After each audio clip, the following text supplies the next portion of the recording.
শুরু করছি আবির স্প্যারো পর্ব সংখ্যা 10। লেখনীতে সালমা চৌধুরী। মেঘ সোফা থেকে উঠে যেতে যেতে রাগান্বিত কণ্ঠে বলল, আম্মু হামিদা খালাকে বলবে এভাবে কলিং বেল যেন না চাপে। তখনও কলিং বেল বেজেই চলেছে। মেঘ দরজা খুলতে খুলতে বিরক্ত স্বরে বলল, হামিদা খালা কানের মাথা খেয়ে না। আর দরজা খুলতেই তাকে আটকে উঠল মেঘ। হামিদা খালা কোথায়? মেঘের দৃষ্টি পড়ল সামনে দাঁড়িয়ে থাকা সুপুরুষ যুবকের বুকের মাঝখানটায় শটান হয়ে দাঁড়িয়ে আছে। আতঙ্কে মেঘের বুকের ভেতরটা মোচড় দিয়ে উঠল। সহসা 2 কদম পিছিয়ে গেল। চোখ পিটপিট করে চাহল মেঘ। অমনি বক্ষভাগের সবটা জুড়ে অস্বাভাবিক কম্পন শুরু হলো। অপরিচিত এক যুবক নিষ্পলক চোখে চেয়ে আছে। গাল ভর্তি দাড়ি, উস্কো খুস্কো চুলগুলো বেশ লম্বা, পরনে সাদা রঙের শার্ট, কাঁধে একটা ব্যাগ ঝোলানো, সানগ্লাসটা বুক পকেটে রাখা। মেঘের 2 চোখ বিস্ময়ে উপচে পড়ছে। আতঙ্কিত, অনাকাঙ্ক্ষিত ঘটনায় থতমত খেয়েছে মেয়েটা, তাই মুখ ফুটে কিছু বলতেও পারছে না। সামনে দাঁড়ানো যুবকের দৃষ্টি সরল। অনবরত কলিং বেলের শব্দে যতটা তারা মনে হয়েছে সে সব তারা সমাপ্তি ঘটেছে। বুকের যুবকের নিখোঁজ চোখের চাহনিতে কত শত বছরের তেষ্টা। মেঘের সশব্দ দৃষ্টি নেমে এলো, আপাতমস্তক পরখ করতে লাগলো। ফের তাকালো যুবকের অভিমুখে। উপচে পড়ছে আতঙ্কিত, অনাকাঙ্ক্ষিত ঘটনায় থতমত খেয়েছে মেয়েটা, তাই মুখ ফুটে কিছু বলতেও পারছে না। সামনে দাঁড়ানো যুবকের দৃষ্টি সরল। অনবরত কলিং বেলের শব্দে যতটা তারা মনে হয়েছিল সে সব তারা সমাপ্তি ঘটেছে। যুবকের নিখোঁজ চোখের চাহনিতে কত শত বছরের তৃষ্ণা, কত শত বছরের তেষ্টা। মেঘের সশস্ত্র দৃষ্টি নেমে এলো, আপাতমস্তক পরখ করতে লাগলো। ফের তাকালো যুবকের অভিমুখে। নিজের মধ্যে চলমান সকল জড়তার ইতি টানল জিভ দিয়ে ঠোঁট ভিজিয়ে নিভু নিভু কণ্ঠে আড়ালো, কে আপনি? যুবকের কৌতূহলী চোখে দৃষ্টি খানিক নিভে গেল। মুখ বিবরের উৎফুল্ল ভাবটাও আর নেই।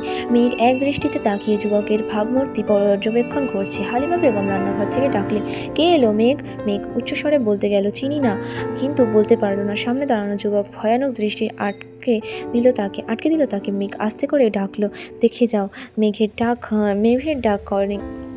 মেঘের ডাকে ড্রয়িং রুম পর্যন্ত পৌঁছালো কি না কে জানে। মেঘ এক হাতে দরজাটা শক্ত করে ধরে পুনরায় প্রশ্ন করল, কে আপনি? কাকে চান? তোকে চাই। মুহূর্তেই থমকে গেল মেঘ।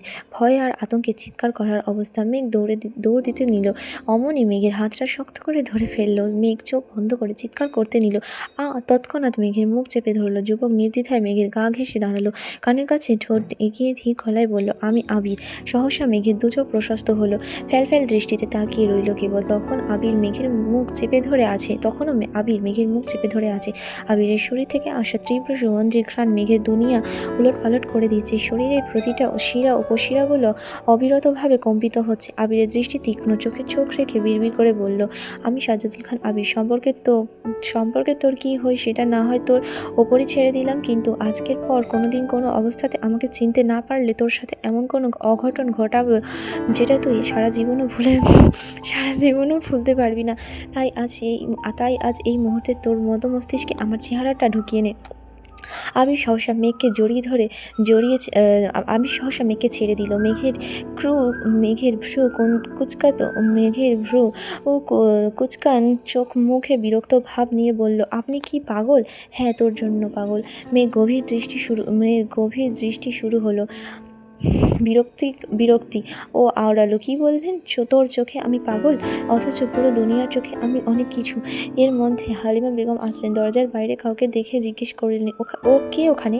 আম্মুর কণ্ঠ শুনে মেঘ দরজা ছেড়ে দূরে সরে জানালো।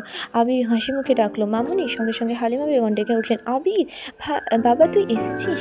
আবির ভিতরে ঢুকলো। হালিমা বেগম ছুটে এসে জড়িয়ে ধরলেন। আদুরে গলায় বললেন, কতদিন পর তোকে দেখছি, কেমন আছিস বাবা? আলহামদুলিল্লাহ, তুমি কেমন আছো? আমি আছি আলহামদুলিল্লাহ। গতকালই বড় আফা বলেছিলেন তুই ঢাকায় এসেছিস, কিন্তু আমার কাছে নাম্বার নেই তোর, কিভাবে কল দিব? রাতে তানভীরকে বললাম তোকে কল দিয়ে বলার জন্য। আবির শান্ত গলায় বলল, তানভীর রাতেই বলেছে আমাকে, তার জন্যই সকাল সকাল চলে এসেছি। তানভীর কল রিসিভ করছিল না, তাই বারবার কলিং বেল চাপছিলাম যেন ওর ঘুম ভাঙে। হালিমা বেগম বললেন, একই সঙ্গে দিয়ে দিচ্ছি পর্ব সংখ্যা 11। হালিমা বেগম বললেন, এভাবে ওর ঘুম ভাঙবে না। মেঘের দিকে তাকিয়ে হালিমা বেগম বললেন, এই মেঘ, চিনতে পারছিস? তোর আবির ভাই।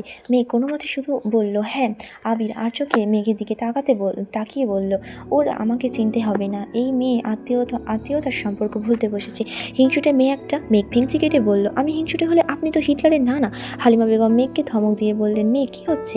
সঙ্গে সঙ্গে আবিরকে বললেন, আয় বস এখানে। এই মেঘ, আবিরের জন্য শরবত করে নিয়ে আয়। হ্যাঁ, কেন নয়।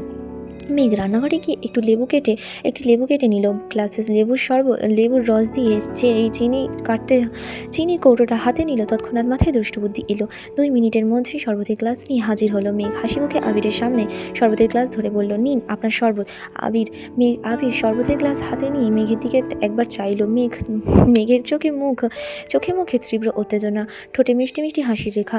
আবির গ্লাসের দিকে তাকিয়ে কিছু ভাবলো, তারপর গ্লাসটা টেবিলে রাখতে গেল। মেঘ গদগদ কণ্ঠে বলল, আপনার জন্য স্পেশাল শরবত করেছি, খেয়ে দেখুন না। হালিমা বেগম মেঘের সঙ্গে তাল দিলেন, খেয়ে নে বাবা। আবির গ্লাসটা রাখতে গিয়েও রাখতে পারল না, মুখের কাছে গ্লাস নিয়ে আরেক দফায় মেঘকে দেখে নিল। মেঘ তখনও মুখ টিপে হাসছে। আবির এক ঢোকে শরবত মুখে নিয়ে দু চোখ বুজে নিল। এক ঢোক শরবত মুখে নিতেই দু চোখ বুজে নিল। চিনি কিংবা লবণ ছাড়া লেবুর শরবত, 1 চামচ হলুদ গুঁড়ো, অন্যরকম ফ্লেভার এনেছে। এই টেস্ট জীবনেও পায়নি। আবিরের ভ্রুজোড়া কুঁচকে আসে। হালিমা বেগম উদ্বিগ্ন কণ্ঠে শুধালেন, কি হলো আবির, শরবত ভালো হয়নি? মেঘ ভয়ে ভয়ে তাকিয়ে আছে। মুখ বীর ছোট হয়ে গেছে। আবির ভাই বলে দিলে কি হবে, ও তো মজা করছিল। মেঘ আমতা আমতা করে বলল, ভালো হয়নি। আবির সশ্রিত দৃষ্টিতে মেঘকে দেখছে। মেঘের ভীতুকর চেহারা দেখে নিজের অজান্তে হেসে ফেলল। সঙ্গে সঙ্গে ভ্রুজোড়া 2 দিকে সরে গেল। মেঘের দিকে তাকিয়ে থেকেই গ্লাসের সবটুকু শরবত একেবারে খেয়ে নিল। ফাঁকা গ্লাসটা টেবিলের ওপর রেখে চাপা নিঃশ্বাস ছাড়ল। এদিকে মেঘের অবস্থা নাজেহাল, কপালে ভাঁজ পড়ে সূক্ষ্ম দৃষ্টিতে তাকিয়ে আছে আর মনে মনে বিড়বিড় করছে, কি সর্বনাশ করলাম আমি। আবিরের চেয়ে পুরো গ্লাস শরবত এভাবে খেয়ে নিবে, এটা কল্পনাও করতে পারিনি। শরবত বানিয়ে 1 চামচ মুখে দিয়েছিল সে, বিরক্তিকর টেস্ট এখনও মুখে লেগে আছে। এক মুঠো চিনি খেয়েও বারবার বমি আসছে, অথচ আবির ভাই নির্দ্বিধায় পুরোটা খেয়ে নিল। কিভাবে সম্ভব? আবির শান্ত কণ্ঠে জবাব দিল, শরবত খুব ভালো হয়েছে মামুনি। ঠিক আছে, তুই রেস্ট নে, আমি রান্না বসাই। হালিমা বেগম উঠে গেলেন। মেঘ তখনও ঠায় দাঁড়িয়ে আছেন, কোনোভাবে সহজ হতে পারছে না মেয়েটা। হালিমা বেগম রান্নাঘরে ঢুকতে মেঘ এগিয়ে এলো, অস্পষ্ট কণ্ঠে বিড়বিড় করলো, আপনি শরবতটা কিভাবে খেলেন? আবির ঠান্ডা কণ্ঠে বলল, তুই এত কষ্ট করে বানিয়েছিস, আমি না খেলে তোর খারাপ লাগতো না, তাই বলে পুরোটা খেয়ে নিবেন? তিতা লাগেনি? আমার কাছে তিতা মনে হয়নি, ফিসফিস করে বলল। বা ভাই, ওকে কিছু বলবেন না প্লিজ। মেঘ চোখ বড় বড় করে চাইল আবিরের দিকে খানিক ঝুঁকে, সরি বল, আমি আপনার সাথে দুষ্টামি করছিলাম।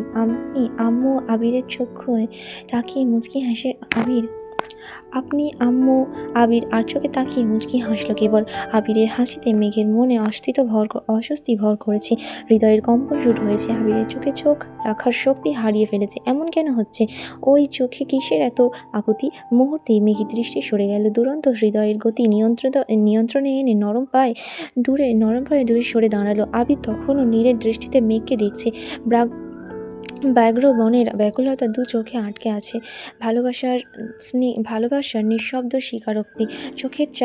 চোখে উপচে পড়া মায়া জন্ম দিচ্ছে। মুখে কিছু না বললেও দৃষ্টি নির্দ্বিধায় বলে দিচ্ছে, আপনার শূন্য হৃদয়ের পূর্ণতা তুমি। সূর্য যেমন সোনালি আলোয় পৃথিবীকে আলোকিত করে, তেমনি মেঘের ঠোঁটে দুষ্টু হাসি, কান্না, আতঙ্কের ভঙ্গি, এমনকি নীরবতাও আবিরের মনে অস্থিরতা বাড়াচ্ছে। আবিরের দৃষ্টি অনর।